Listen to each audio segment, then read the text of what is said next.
ओम दुम दुर्गाए नमः। बोलिए माँ जगत की जननी माँ जगदम्बा की जय। आप सभी को इस वीडियो में श्री दुर्गा सप्तशती का 11वां अध्याय सुनाऊंगी। तो चलिए एक बार दोबारा से माता का जयकारा लगाते हैं। बोलिए माँ जगत की जननी माँ जगदम्बा की जय। माता आदिशक्ति भगवती शेरा वाली की जय। इस अध्याय में देवताओं द्वारा देवी की स्तुति की गई है और माता ने देवताओं को वरदान भी दिया है। तो चलिए सुनाती हूँ। ऋषि कहते हैं, देवी के द्वारा वहाँ महादैत्यपति शुंभ के मारे जाने पर इंद्र आदि देवता अग्नि को आगे करके उन कात्यायनी देवी की स्तुति करने लगे। उस समय अष्टमी की प्राप्ति होने से उनके मुख कमल दमक उठे थे और उनके प्रकाश से दिशाएं भी जगमगा उठी थीं। देवता बोले, शरणागत की पीड़ा दूर करने वाली देवी हम पर प्रसन्न हो। संपूर्ण जगत की माता प्रसन्न हो। विश्वेश्वरी विश्व की रक्षा करो। देवी तुम ही चराचर जगत की अधीश्वरी हो। तुम इस जगत का एकमात्र आधार हो, क्योंकि पृथ्वी रूप में तुम्हारी ही स्थिति है। देवी तुम्हारा पराक्रम अलंघनीय है। तुम ही जल रूप में स्थित होकर संपूर्ण जगत को तृप्त करती हो। तुम अनंत बल संपन्न वैश्वनी शक्ति हो।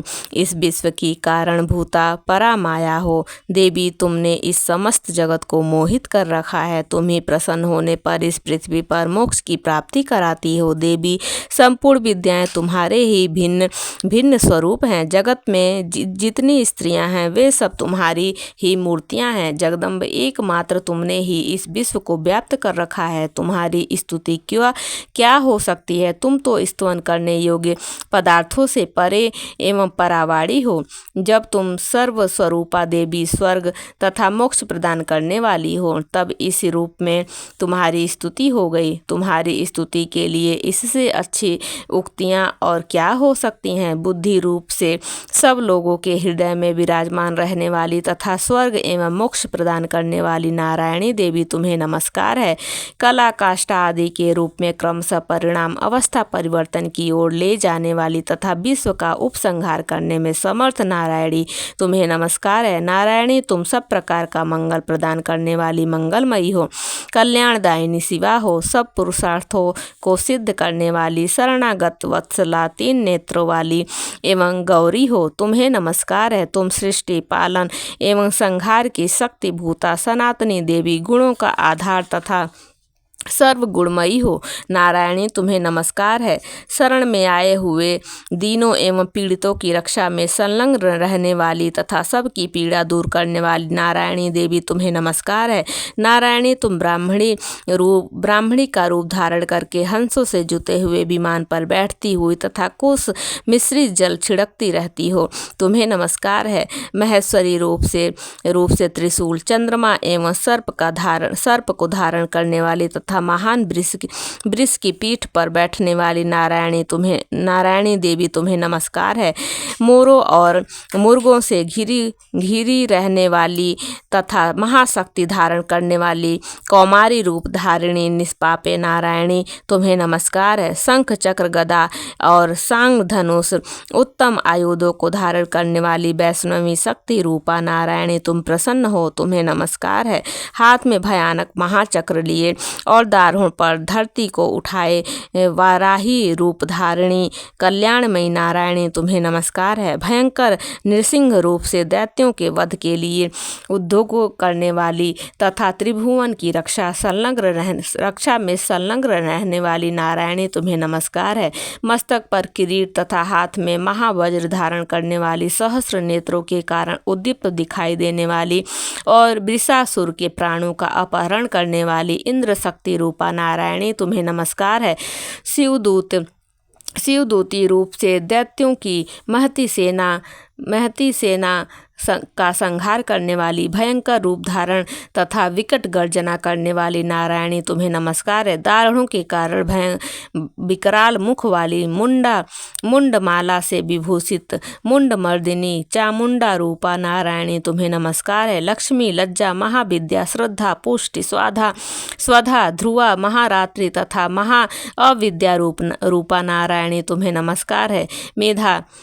मेघा सरस्वती श्रेष्ठा भूति ऐश्वर्य रूपा बार्भवी भूरे रंग की अवस्था पार्वती तामसी महाकाली नियता संयम परायणा तथा ईशा सबकी अधीश्वरी रूपिणी नारायणी तुम्हें नमस्कार है। सर्वस्वरूपा सर्वेश्वरी तथा सब प्रकार की शक्तियों से संपन्न दिव्य रूपा दुर्गे देवी सब भयों से हमारी रक्षा करो तुम्हें नमस्कार है। कात्यायनी यह 3 लोचनों से विभूषित तुम्हारा सौम्य मुख सब प्रकार की भयों से रक्षा करे तुम्हें नमस्कार है। भद्रकाली ज्वालाओं के कारण विकराल प्रतीत होने वाली अत्यंत भयंकर और समस्त असुरों का संहार करने वाला तुम्हारा त्रिशूल भय से हमें बचाए तुम्हें नमस्कार है। देवी जो अपनी ध्वनि से संपूर्ण जगत को व्याप्त करके दैत्यों के तेज नष्ट किए देता है वह तुम्हारा घंटा हम लोगों की पापों से उसी प्रकार रक्षा करे जैसे माता अपने पुत्रों की बुरे कर्मों से रक्षा करती है। चंडिके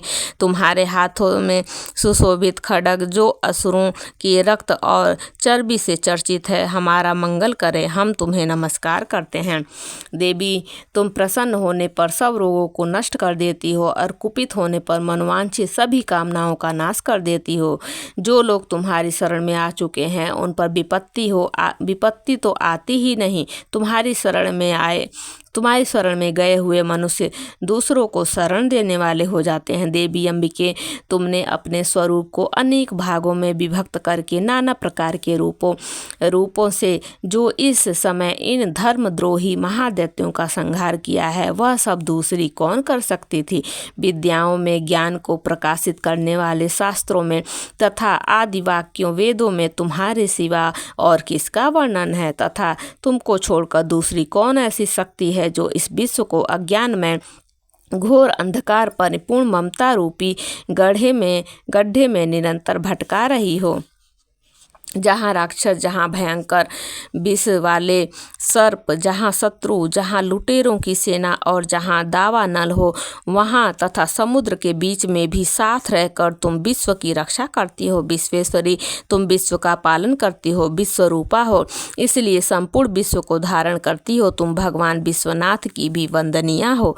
जो लोग भक्तिपूर्वक तुम्हारे सामने मस्तक झुकाते हैं वे संपूर्ण विश्व को आश्रय देने वाले होते हैं। देवी प्रसन्न हो जैसे इस समय असुरों का वध करके तुमने शीघ्र ही हमारी रक्षा की है उसी प्रकार सदा हमें शत्रुओं के भय से बचाओ। संपूर्ण जगत का पाप नष्ट कर दो और उत्पात एवं पापों के फल स्वरूप प्राप्त होने वाले महामारी आदि बड़े बड़े उपद्रवों को शीघ्र दूर करो। विश्व की पीड़ा दूर करने वाली देवी तुम हमारे चरणों पर पड़े हुए हैं हम पर प्रसन्न हो।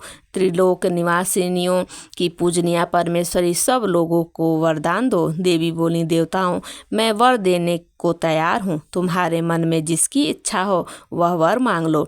संसार के लिए उस उपकारक वर को मैं अवश्य दूंगी। देवता बोले सर्वेश्वरी तुम इसी प्रकार तीनों लोकों की समस्त बाधाओं को शांत करो और हमारे शत्रुओं का नाश करती रहो। देवी बोली देवताओं वैवस्व मनवंतर के 28वें युग में शुंभ और निशुंभ नाम के 2 अन्य महादैत्य उत्पन्न होंगे।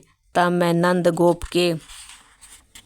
नंद गोप के घर में उनकी पत्नी यशोदा के गर्भ से अवतीर्ण हो विंध्याचल में जाकर रहूंगी और उक्त दोनों असुरों का नाश करूंगी। फिर अत्यंत भयंकर रूप से पृथ्वी पर अवतार ले मैं वैप्रचित नाम वाले दानवों का वध करूंगी।